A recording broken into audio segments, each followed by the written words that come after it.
PR পদ্ধতিতে নির্বাচন আয়োজন করার কোনো বিকল্প নাই। আজকের এই জনসমুদ্র পিআর পদ্ধতি নির্বাচনের পক্ষের জনসমুদ্র। সংগ্রামী দেশবাসী, 1972 সালে রচিত সংবিধান ছিল দেশের মানুষের বোধবিশ্বাস ও গণ আকাঙ্ক্ষার বিরোধী। সেই সংবিধান রচয়িতা তাদের স্বাধীন বাংলাদেশের সংবিধান রচনা করার ম্যান্ডেটই ছিল না। তারা ভিন দেশের সংবিধান অনুসরণ করেছিলেন, ফলে যা হওয়ার তাই হয়েছে।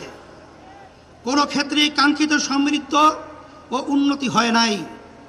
রাজনৈতিক সংস্কৃতি কলুষিত হয়েছে।